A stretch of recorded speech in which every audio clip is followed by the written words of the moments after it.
Hello everyone, good afternoon. এখন দুপুর 1টা বাজতে চললো।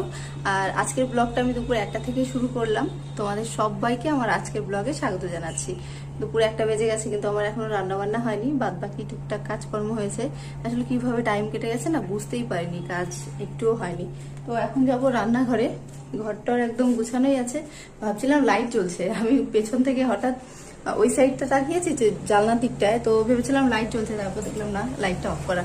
তো এখন যাব রান্নাঘরে, এই ঘরে লাইটটা জ্বলছে, রান্না করতে যাব। আর 2 দিন থেকে না, আজকে নিয়ে 3 দিন হলো, 3 দিন থেকে আমার গ্যাসটা ফুরিয়ে গেছে, গ্যাস নেই, যার জন্য রান্না করতে বিরক্ত লাগছে। কিছু করার নেই, তাও রান্না তো করতেই হবে, খেতে হবে। আর ইন্ডাকশনে রান্না করব, এমনকি ইন্ডাকশনে রান্না করছি 2 দিন থেকে।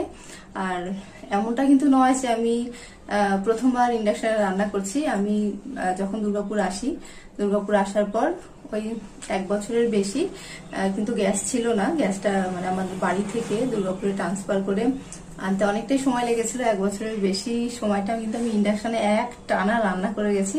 তখন অসুবিধা হতো না, তখন রান্না করতে করতে না অভ্যেস হয়ে গেছিল। তখন আর বুঝতাম না যে দেরি হচ্ছে কি কিছু, বাস মানিয়ে নিয়েছিলাম। আর গ্যাসটা যেই চলে এসছে, তারপর থেকে ইন্ডাকশনটা ভালো লাগে না, মনে হয় যে খুব দেরি লাগে, সময় লাগে। তো কিছু করা নেই, চলো রান্না বান্না শুরু করি। ব্লগটা দেখতে থাকো, আশা করছি তোমাদের ভালো লাগবে। আর সকালবেলা 2 রকমের শাক কিনেছি, খুব অন্ধকার লাগছে এই জায়গাটা, খুব অন্ধকার লাগছে, তার মধ্যেই ভীষণ অন্ধকার লাগছে, যেদিকেই ঘুরছি সেই দিকটাই অন্ধকার। তো সকালবেলা না 2 রকমের আজকে শাক কিনেছি, পাড়াতেই বিক্রি করতে এসেছিল। তো একটা হচ্ছে এই শাক, এই শাকটা না আমি প্রথমবার কিনলাম, মানে আমি কখনো দেখিনি এই ধরনেরই। এরকম পাতার মতোই শাক হচ্ছে আমাদের বাড়ির আশপাশে জঙ্গলে পাওয়া যেত। তো কিছুটা এরকম, আবার বুঝতে পারছি না, একটু একটু আলাদা। তো বললো যে এই শাকটার কি নাম বলেছে আমি মনে করতে পারছি না, একবারই শুনেছি। তো তো আমি বললাম তিতো হবে না তো, বললো ভালো। তো ভাবলাম যে একটু ট্রাই করে দেখাই যাক, নতুন রকমের শাক, শাক খেতে তো আর ক্ষতি নেই। নতুন নতুন অন্য কিছু মাছ মাংস খেতে একটু কিরকম লাগে, কিন্তু শাক পাতা খাওয়াই যায় বলো। তো দেখো এই শাকটা কিনেছি। আর কিনেছি হচ্ছে কলমি শাক, 2 আটি শাক কিনেছি। এই বর্ষাকালে কিন্তু শাক খেতে একটু ভয় লাগে, পোকামাকড়ের সংখ্যাটা বেশি থাকে, তাও ইচ্ছে হলো নেয়ার জন্য, মানে কেনার জন্য। তো এখন রান্না বসাবো। আর আজকে রান্না করবো একটা নতুন জিনিসে, নতুন জিনিসে রান্না করবো বলতে আজকে দেখো এই জিনিসটা বের করেছি। এটা হচ্ছে রাইস কুকার। তো এই রাইস কুকারটা, তার ওইখানটা একটু আলো আছে, তো এখানে একটু ভালো দেখা যাবে। তো এই রাইস কুকারটা দেখতে পাচ্ছ, এটা আমি অনেকদিন আগে ব্যবহার করেছিলাম, অনেক দিন না, বছর আগে। তো আর ব্যবহার করা হয় না। তো হঠাৎ করেই না আজকে আমার মনে পড়লো, যেহেতু আমি ইন্ডাকশানে রান্না করবো, মানে কারেন্টই ব্যবহার করছি, তো ভাবলাম যে রাইস কুকারটা আজকে ইউজ করাই যেতে পারে। আসলে মনে পড়লো হঠাৎ করে, জানো, তার জন্যই ব্যবহার করার জন্য বের করলাম। একদম ধুলোবালি মাখা ছিল, পরিষ্কার করে এনেছি। আর এটা হচ্ছে আমার বিয়েতে পাওয়া গিফট, মানে সেই 5 বছর আগে পাওয়া গিফট, আজকে আমার কাজে লাগবে। আর এটা আমাকে গিফট করেছিল আমার ফ্রেন্ডের বর, ওটাও আমার বন্ধু বলতে পারো। তো গিফট করেছিল, ব্যবহার করা হয়নি এতদিন। ভেতরটা কি অবস্থা আমি নিজেও জানি না, অনেকদিন পরই খুলছি। আসলে রাইস কুকারটা আমি ব্যবহার করি না, তারও একটা কারণ আছে। রাইস কুকার আমি খুব ভালোভাবে না ইউজ করতে পারি না, ভাত করলে না ভাতটা কিছুটা মনে হয় লেগে লেগে আসে, ওইরকম হয়ে যায়। তো চেষ্টা করছি, চলো আজকে কিরকম হয় তোমাদের সঙ্গে তো শেয়ার করব, তোমরা দেখতে থাকো।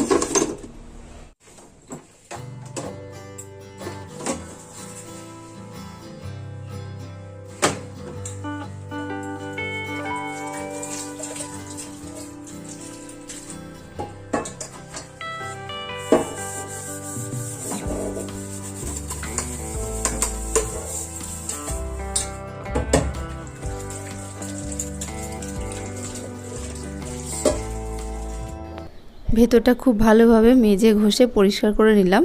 এবার চাল আর জল নেবার পালা।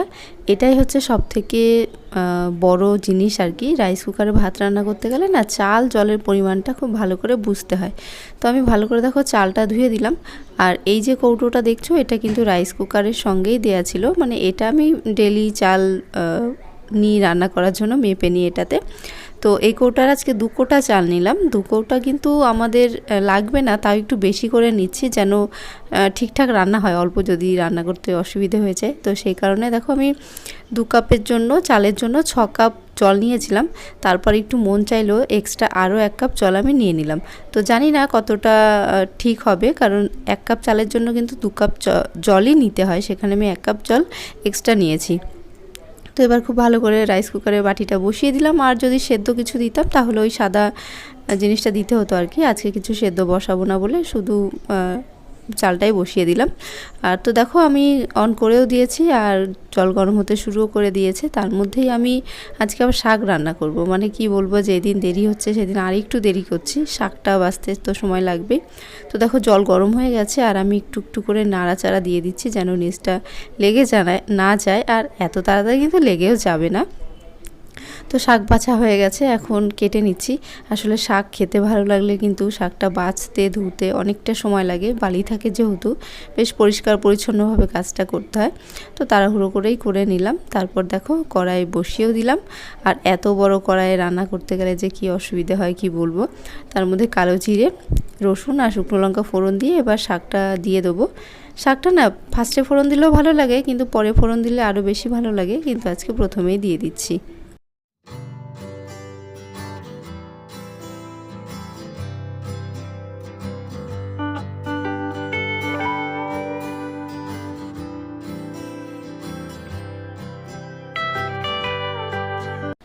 আমার তো শাক রান্না করা হয়ে গেছে।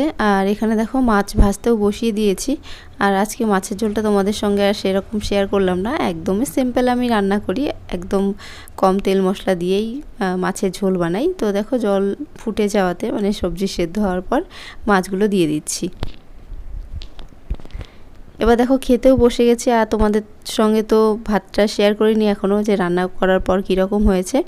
তো চলো তোমাদেরকে দেখাই। আর 1 কৌটা জল যে আমি বেশি নিয়েছিলাম না, তো ওটা নেওয়াতে কিন্তু খুবই ভালো হয়েছে। আর আমি এই নিয়ে 2 থেকে 3 বার রাইস কুকারে ভাত করেছি, কিন্তু সব থেকে ভালো ভাত আজকেই হয়েছে। কীরকম ঝরঝরে ভাত হয়েছে তোমরা দেখতেই পাচ্ছ। তো ঝরঝরে ভাত হয়েছে আর নিচটা কিন্তু হালকা লেগে গেছে, কিন্তু সেটা লেগে যাওয়া ঠিক বলবো না, লেগে গেলেও কিন্তু পুড়ে যায়নি, ওই লেগে যাওয়া ভাতটাও কিন্তু খাওয়া যাবে। তো আমি দেখলাম যে একটু জল বেশি নেওয়াতে ভাতটা কিন্তু আজকে ভালো হয়েছে। আসলে কিছু কিছু চাল থাকে না, বেশি সময় নিয়ে সেদ্ধ হতে সময় নেয়, তো এই চালটা হয়তো সেরকম হবে, যার জন্য একদম ঠিকঠাক হয়ে গেছে। আর দেখো পুরো ভাতটাই ঝরঝর হয়েছে, নিচে একটুখানি লেগেছে, আর এটাও কিন্তু পুড়ে যায়নি। মোট কথা আজকে একদম ঝরঝরে ভালো ভাত রান্না করেছি আমি রাইস কুকারে। তো চলো, ভালো লাগলে লাইক করো, পাশে থেকো, চ্যানেলটা সাবস্ক্রাইব করো, আর ভালো থেকো, সুস্থ থেকো।